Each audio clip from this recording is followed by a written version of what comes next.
প্রথমত হচ্ছে যে ফুটবল মানেই আলাদা একটি উত্তেজনা, উদ্দীপনা, একটি উৎসাহ এবং বিশ্বকাপের মতো যে আসর, সেই আসরকে কেন্দ্র করে আমরা বাংলাদেশ হয়তোবা সেখানে পার্টিসিপেট করতে পারছি না, বাট বাংলাদেশের মানুষ যে ফুটবল প্রিয়, ফুটবলকে ভালোবাসে, সেই উন্মাদনাটা কিন্তু আমাদের বিশ্বকাপ ফুটবলের সময় স্পেশালি বাংলাদেশে আমরা দেখেছি যে ব্রাজিল এবং আর্জেন্টিনার একটা হিউজ সাপোর্টার রয়েছে, পাশাপাশি অন্যান্য দেশেরও অনেক সাপোর্টার রয়েছে।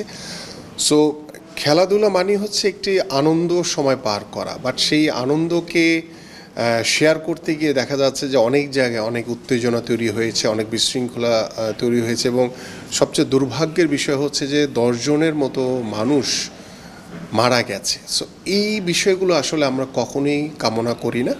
এবং আমি আমার যারা ফুটবল প্রিয় যারা দর্শক রয়েছে, যারা ভক্ত রয়েছে, যারা বিভিন্ন দেশের সাপোর্টার হিসেবে ফুটবলকে বড় পর্দায় এনজয় করছে, আমরা তাদের কাছে আহ্বান করব যে খেলাটা আপনারা সবাই একসাথে বসে উপভোগ করেন, বাট খেলাকে কেন্দ্র করে যাতে কোনো প্রকার কোনো সহিংসতা, কোনো দুর্ঘটনা যাতে ভবিষ্যতে না হয়, এ বিষয়টা আমি আপনাদের মাধ্যমে দেশবাসীর কাছে আহ্বান করব।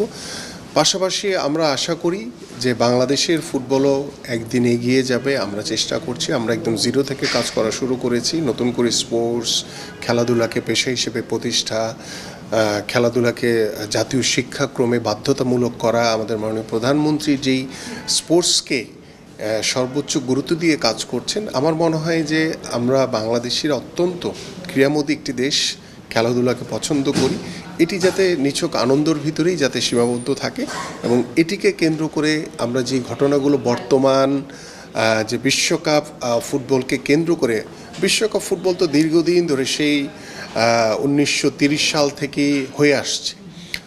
এবারে বিশ্বকাপে আমার কাছে মনে হয়েছে যে অন্যান্য বারের চেয়ে অনেক বেশি উত্তেজনা বিরাজ করছে এবং সহিংসতার পরিমাণও অনেক বেশি। সো এগুলো থেকে আমাদের সবারই বিরত থাকা উচিত।